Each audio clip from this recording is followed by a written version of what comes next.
Hey everyone, welcome back to the Rideshare Hub. My name is Chris and you might recognize me from the YouTube channel Real Rideshare Stories.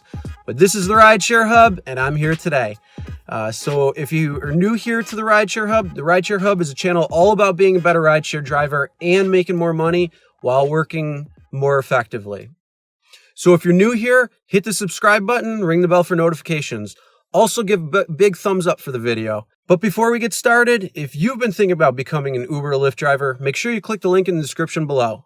All right, guys, so you saw me last week talking about part-time versus full-time.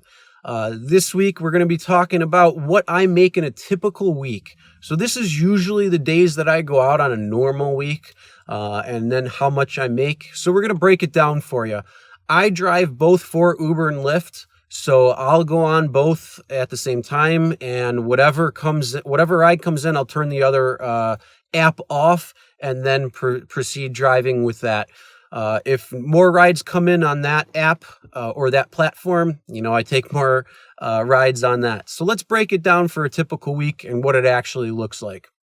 So when I go out Monday, Tuesday, Thursday, and Friday, most of the time normally. Sometimes I go out more if I maybe need an extra night's worth of money, or if something happens and I can't go out for one of the nights, then it might be less. But this is typical where I do usually go out for those 4 nights.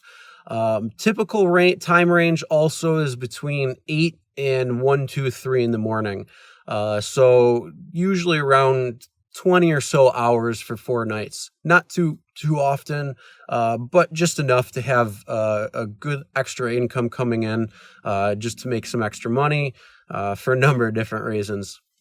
So let's talk about what I made weekly for the entire week when I'm driving out for both Uber and Lyft. So for Lyft, I made $180.23 this past week when I was out for those 4 days. And on Uber's platform, I made $224.19. So that was a total of $404.42 that I made for the 4 days that I went out. So that is basically averaging about $100 a day that I go out, but I'll break it down a little bit more. So Monday I went out.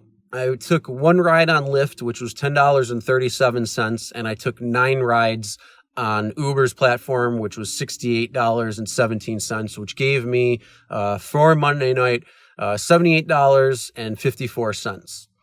On Tuesday, I took 5 Lyft rides at $59.63 and 6 Uber rides at $39.92, which gave me $99.55 for a Tuesday night.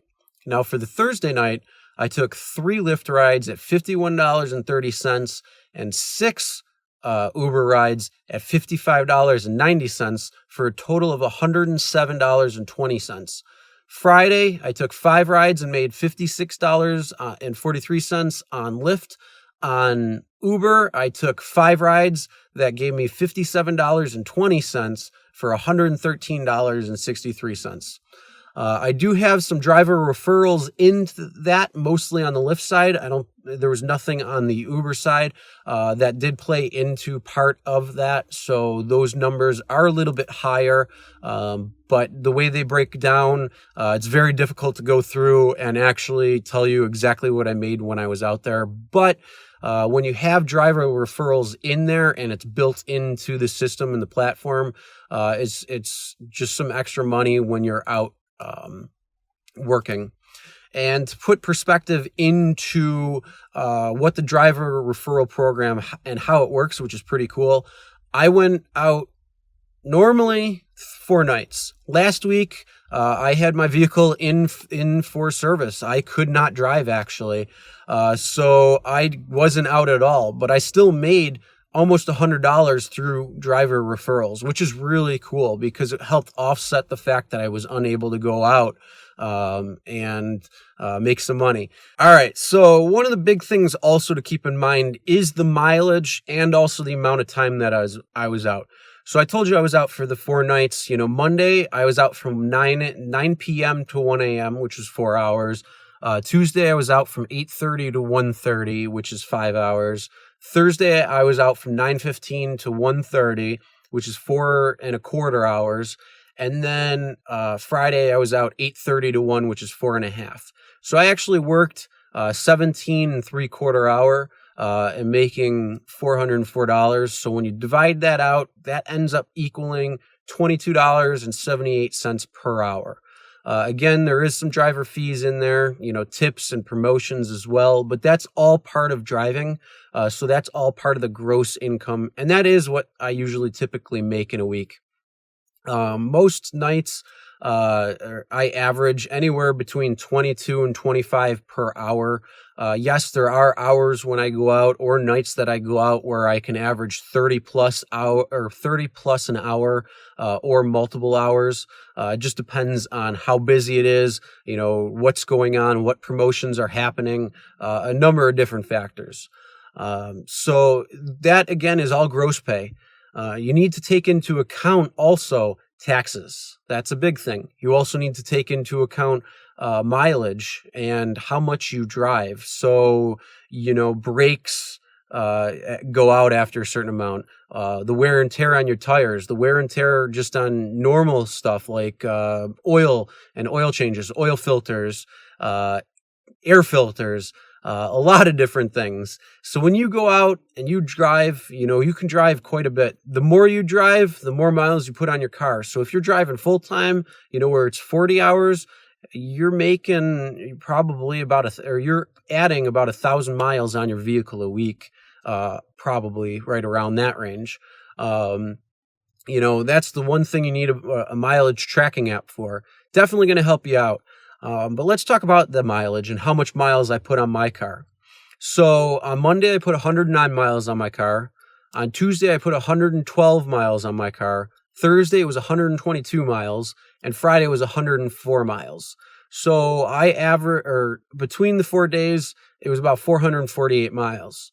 That is important because what I do is I take a mileage fee that I basically charge myself and put that money that's allocated towards the service of my vehicle. And again, that's going to be for tires, that's going to be for maintenance, that's going to be for oil changes, windshield wiper fluid, windshield wipers, everything that goes on with the car, gas, a whole different amount of things. I put a certain percentage towards it. And each person, you're going to put it a little differently. It just depends on how much more you drive besides driving for Uber and Lyft, is how much you want to put the mileage, a mileage fee where you charge yourself that fee. So then when there is a major issue with the car or maintenance, it's already in there. You don't have to worry about it, have any problems or whatnot. So that's definitely something to think about. Again, also, you got to cover for taxes. So I just take out 33%. That's typically it. But, you want to keep that on the side. And then once you pay your taxes, being an independent contractor, that remainder that's left over, you can use towards whatever it might be. Put it in the bank for a rainy day, put it into some investments, whatever it might be. Or use it for yourself, go on vacation, have some fun, maybe take a day or two off while driving, whatever it might be. But those are definitely a few things where you want to keep in mind when you're actually out on the road and the actual breakdown of things. So again, just wrapping it up, I was out for almost 18 hours on a typical week when I go out. And I made, on average, a $22.78 per hour that I was out for this past week. And I put about 450 miles on my vehicle. So those are just the beginning blocks to make sure you know what's best for you when you're out on the road. And that's a typical week. Like I say, typical part-time driving for me and for probably most people is hitting that 22 an hour from a lot of different things I've seen. Just in my area where I am, like I say, it started off around 20 an hour. Now that it's getting busier, I hit that $22 to $25 range per hour on a typical week, every week now for the last couple of months. Again, like I say, on the busier nights, you're going to get higher, where you can average maybe 30 an hour or more, depending on what's going on, how busy it is, different promotions that the rideshare companies may be having. So it's quite a few different things going on. But again, it's always good to have those breakdowns to know what's going on. So if you've been thinking about becoming a rideshare driver, this is a typical part-time gig, a part-time week for me. I can usually hit about the $400 mark. It's usually typically $100 that I go out. That's usually the goal that I hit or try to hit. If it starts slowing down and I didn't hit that goal yet, or if I have a ride that's close to home, I usually go home. And this past week was a little different like that. So normally I might stay out a little bit longer to like 2 or 2:30. But 2 of the 4 nights, a ride took me closer to my house and out of the way where it's usually busy. So I ended up going home after that ride, after those 2 rides. But yeah, those are definitely a way where you can kind of figure out what it is for you. If you want to go out, drive for a typical night, if you want to do night driving, again, during the day, or during different promotions, everything's going to be different for your area, what's going on, time that you're going out. So definitely take those things into account. But on a typical average week, that's what I see. That's what I got paid. And then what I use to, like I say, put money aside for car maintenance, what I put away for taxes, and then what else is left over for, for fun, for bills, for whatever I might use it for. All right, that's the end of today's video, guys. Hope you guys saw what it is for a typical week for me, understand what it's like, what the breakdown is of everything.